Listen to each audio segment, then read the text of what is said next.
Recently জানতে পারলাম প্রায় আমারই বয়সী বা আমার থেকে ছোট একটি বিবাহিত মেয়ে, যার এক সন্তান রয়েছে, তার শ্বশুরবাড়িতে তার শ্বশুরমশাই নাকি তার সঙ্গে নোংরামো করতে এসেছিল এবং সে তখন আত্মরক্ষার জন্য দাও দিয়ে নিজেকে বাঁচায়। তো আমার কথা হচ্ছে যে, হ্যাঁ রে, তোদের মরণ হয় না? মরতে পারিস না তোরা? মানে সিরিয়াসলি কতটা নিচু মনের, কতটা নোংরা মনের মানুষ তো বলবোই না, দেখে নিকৃষ্টতম জীব, গুবরে পোকা, ড্রেনের কীট, নর্দমার কীট বলা উচিত এদেরকে। তার থেকে অধম যদি কিছু হয় তা হলো এরা।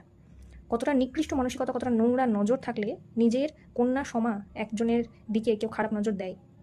একে বলে পারিবারিক শিক্ষা এবং নোংরামু।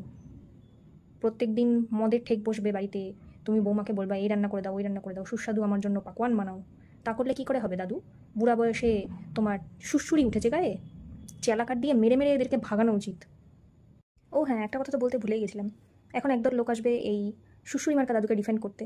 ও বুড়ো মানুষ, কিছু করার নেই, বাদ দাও, অত কিছু মাথায় নিতে হয় না, ও কিছু করবে না, কিছুই করবে না, ও হয়তো একটু আদর টাদর করতে এসেছিল। এই শোন, তুইও না ওদের ক্যাটাগরিতেই পড়িস। কারণ অন্যায় যে সহ্য করে আর অন্যায় যে করে, প্রত্যেকেই সমান দোষী, উভয়ই সমান দোষী। তো তোরা না এক কাজ কর, ওই দাদুর কাছে গিয়ে দাদুকে সুড়সুড়ি দে। খেয়ে দে, কাজ নাই, দাদুর সুড়সুড়ি মেটা তোরা গিয়ে, ওপেন বলছি। আর এরকম মানুষদেরকে না বেঁচে থাকার কোনো অধিকার নেই, এইরকম মানুষদেরকে পিটিয়ে পিটিয়ে মেরে ফেলা উচিত। এগুলো হচ্ছে শিক্ষা, এগুলোই হচ্ছে শিক্ষা। আর আজকাল বেশিরভাগ বুড়ো বয়সের লোকগুলোই তো এগুলো করছে।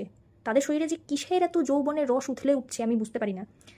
আমাদের বয়সী বা আমাদের থেকে একটু বড় বা আমাদের থেকে একটু ছোট ছেলেদের পাশে বসলে বা একই সাথে কোনো পাবলিক ট্রান্সপোর্টে প্যাসেঞ্জারি করতে গেলে আমরা যতটা না সেফ ফিল করি, ঠিক ততটাই আনসেফ ফিল করি এইসব দাদু, কাকু, জেঠুদের, বাবাদের বয়সী এই বুড়ো ধামড়াগুলোর পাশে বসে।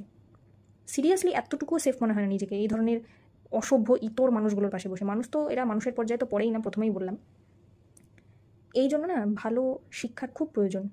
বলে না, বড়োদেরকে, গুরুজনদেরকে সম্মান করো, বড়োদেরকে সম্মান করো। এরা গুরুজন হওয়ার যোগ্য রাখে না প্রথমত। দ্বিতীয়ত হচ্ছে, প্রত্যেকে বড় হলে, বয়সে বড় হলেই সে কিন্তু গুরুজন হয় না। গুরুজন এবং বয়সে বড়োর মধ্যে কিন্তু পার্থক্য আছে। এই পার্থক্যটা যেদিন আমাদের জেনারেশন বা আমাদের পরবর্তী জেনারেশন বুঝতে শিখে যাবে, সেদিনই তারা যোগ্য মানুষকে সম্মান করতে শিখবে। মোদ্দা কথা হচ্ছে এটাই। তাই সঠিক শিক্ষাটা যেন আমরা পরবর্তী প্রজন্মকে দিতে পারি, তারা যেন অন্যায় দেখলে ঠাটিয়ে দুটো থাপ্পড় মারতে পারে, সেই শিক্ষাটা আমাদেরকে পরবর্তী প্রজন্মকে দিতে হবে। আর হ্যাঁ, শুধু তাই না, তার পাশাপাশি মানুষকে সম্মান করতে শিখতে হয়। একজন ছেলে যেমন একজন মেয়েকে সম্মান করবে, সেরকম একজন মেয়েও একজন ছেলেকে সম্মান করবে। ছেলে বা মেয়ে বা হিজড়া হিসেবে নয়, মানুষ হিসাবে। তার লিঙ্গ নির্বাচন করে নয়, as a human being, as a living being, একজন জীবিত মানুষ হিসাবে। সে জীবিত হোক, আজকাল তো মৃত মানুষের সঙ্গেও নোংরামো হচ্ছে। একজন মানুষ হিসেবে যেন একে অপরকে সম্মান করতে শেখে এবং বাউন্ডারিজগুলোকে যেন রেসপেক্ট করে।